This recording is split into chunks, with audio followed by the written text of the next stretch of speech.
요괴학자님 제보 괴생명체 이야기 프랑스의 용전설. 유럽에는 수많은 용에 대한 전설이 전해져 내려오고 있습니다. 성 조지가 잡은 용이나 바벨의 용 등 다양한 용에 대한 전설들이 현대까지도 전해져 내려오고 있죠. 오늘은 유럽에 있는 수많은 국가들 가운데 프랑스의 용들에 대한 전설을 살펴보려고 합니다. 비브르. 비브르는 프랑스의 대표적인 용으로서 그 이름은 라틴어로 살무사와 독사를 가리키는 바이페라라는 단어에서 파생된 이름입니다. 이들은 유럽의 민담에 등장하는 멜로진이라는 반인반용인 무례정령이 변형되어 탄생한 용으로 멜로진의 인간적인 부분, 즉 여성의 모습이 제거된 형태를 지닙니다.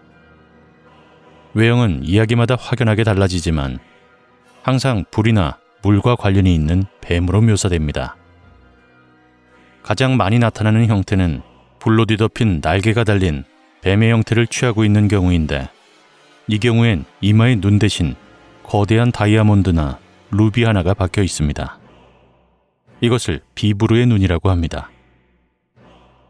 지하세계에 살고 몸에는 불꽃으로 인한 광채가 나며 오로지 암컷만 존재했다고 합니다. 이 용은 목욕을 할 때나 물을 마실 때면 이 보석을 떼어내는 습성이 있는데, 이 경우 눈이 보이지 않기 때문에 보석을 도난당할 수도 있습니다. 보석을 잃어버린 비브르는 평생 시력을 잃게 되며 비브르의 보석을 훔쳐서 가지게 되면 부와 행복을 얻게 된다고 합니다. 비브르는 프랑스의 각 지방마다 다른 모습과 특징을 가진 것으로 묘사되는데, 보예지 지방의 비브르는 값비싼 금목걸이를 하고 보물을 지키고 있다고 전해집니다.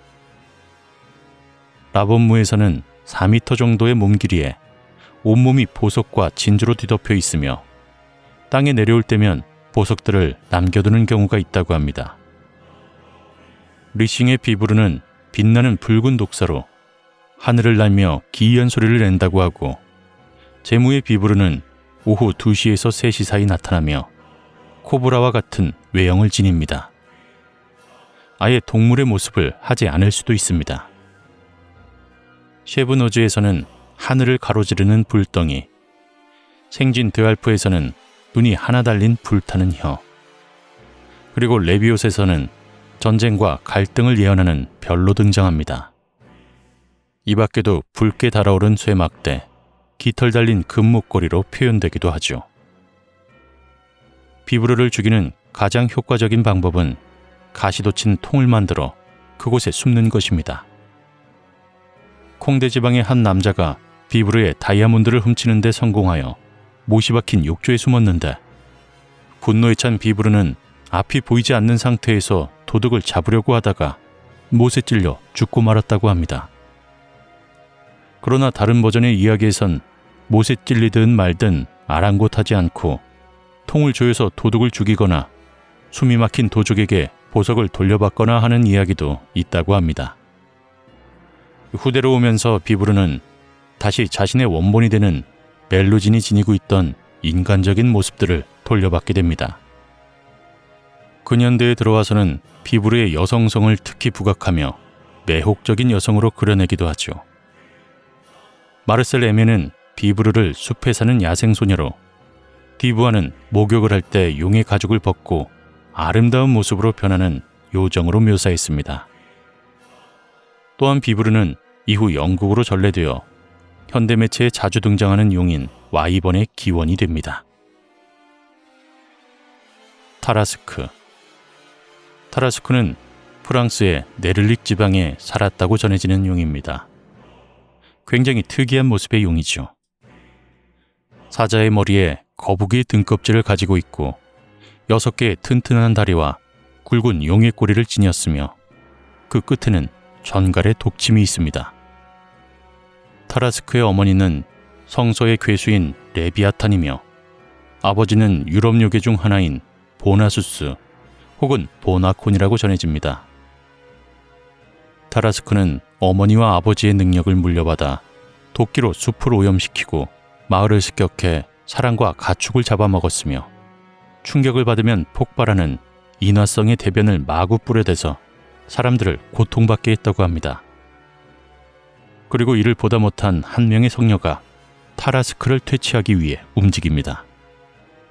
성 마르타는 마리아 베타니아의 언니로 예수가 처형된 후 기독교를 포교하다가 로마인들에 의해 상자 속에 들어가 바다에 던져지는 형벌을 받았으나 신의 가호로 무사히 프랑스 지방으로 표류했다고 전해지는 성녀입니다.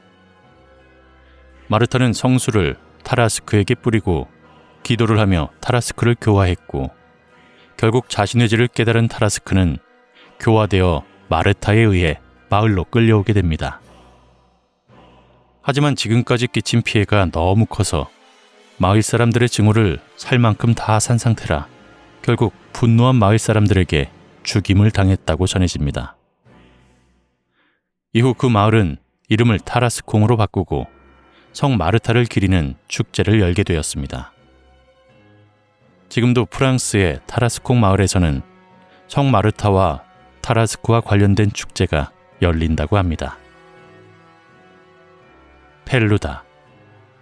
펠루다는 프랑스의 전설에 전해지는 용어로서 또 다른 이름으로는 라벨루라고 하는데 이 이름의 뜻은 덥수룩한 놈 혹은 털복숭이라고 합니다. 이름에서 알 수 있듯이 복슬복슬한 털이 나 있는 용으로서 사르트 지방에 있는 라페르테 버나드 근처의 강에 살았다고 전해집니다. 펠루다는 사실 노아의 대홍수 이전부터 살던 존재로 신이 깜빡하고 노아의 방주가 있는 곳으로 펠루다를 부르지 못하여 결국 대홍수를 직격으로 맞고 말았습니다. 또 다른 이야기로는 노아가 자신의 발로 세계를 돌아다니며 동물들을 데려온 버전에서는 깜빡하고 펠루다를 데리고 오지 못했다는 것입니다. 하지만 그럼에도 살아남은 펠루다가 이 일로 인해 신과 신의 창조물들에게 증오심을 품게 되었고 악의적인 파괴를 일으키며 살게 되었다고 전해집니다. 펠루다는 계란을 닮은 몸뚱이를 지니며 커다란 수소 정도 크기의 덥수룩한 녹색 털로 뒤덮여 있고 등에는 날카로운 가시들이 돋아나 있다고 합니다. 머리는 흉물스러운 뱀의 형태이며 거북이 같은 육중한 다리를 가졌다고 하네요. 꼬리는 마치 뱀과 유사한데 매우 강력하여 한 번 휘두르면 사람이건 짐승이건 모조리 죽게 됩니다. 또한 불을 뿜을 수 있고 농가와 농경지를 파괴하며 양떼들과 양치기를 한 입에 개걸스럽게 집어삼키기도 했답니다. 심지어 대담하게 도심지까지 출몰하기도 했는데 그 엄청난 힘으로 해자나 성벽도 뚫어버리며 추격을 당하면 인근강으로 되돌아가 물길을 꺾어버려 홍수를 일으켜 모든 것을 파괴시켰습니다. 이 펠루다가 가장 좋아하는 먹이로는 여자와 아이들이며 그 지역에서 가장 아름답고 고결한 처녀를 우선순위로 삼았다고 하는데요. 하지만 한 어린 처녀를 잡아먹은 뒤 인근강의 다리 아래에 있는 자신의 거주지로 돌아가는 도중 잡아먹힌 여성의 약혼자가 이를 뒤쫓아가 펠루다의 꼬리를 칼로 찌르게 되었고 펠루다는 순식간에 죽어버렸다고 합니다. 그 후에 마을에서는 이를 기념하는 축제가 열렸는데 아쉽게도 이 펠루다에 관한 축제가 현대에는 없어져 버렸다고 합니다. 가고일. 왜 프랑스의 용을 설명하는데 뜬금없이 가고일이 나올까? 의문을 표하실 분들이 계시겠지만 이 현대의 가고일의 박쥐인간이나 악마에 가까운 모습들은 후대로 오며 변형된 것이고 초창기 전설에 등장하는 가고일은 용의 모습을 하고 있었다고 전해집니다. 전설에 따르면 루앙 지역의 용의 모습을 한 가고일이라는 괴물이 살았다고 합니다. 가고일의 습격에 의해 사람들이 피해를 입자 루앙의 대교주인 성 로마노가 십자가를 들고 기도문을 외워 가고일을 사로잡습니다. 사로잡은 가고일은 루앙에 끌려와서 화형에 처해졌는데 가고일의 목과 머리는 애초에 화염의 숨결을 내뿜는 부위였기 때문에 불타지 않았습니다. 그래서 이 머리를 교회 지붕 위에 달아두어 다른 괴물과 악마들 혹은 믿음이 없는 자들에게 경고했다고 전해집니다. 이후 새로 지어지는 성당에서는 다른 괴물과 악마들에게 우린 이렇게 무서운 가고일도 물리쳤으니 우리에게 덤비지 마라 라고 경고하고 교회를 보호하는 의미로서 가고일의 머리를 본뜬 석상을 달기 시작했습니다. 물론 이후에는 머리가 아닌 전신이 있는 석상이나 용의 모습과는 거리가 먼 석상도 제작되었지만 괴물과 악마들에게 경고하는 의미는 같다고 합니다. 그리고 이후에 이 석상은 경고의 의미 이외에도 빗물바지의 역할까지 겸하게 되었다고 하네요. 지금까지 프랑스의 용들에 대한 전설을 소개해드렸습니다. 시청해주셔서 감사합니다.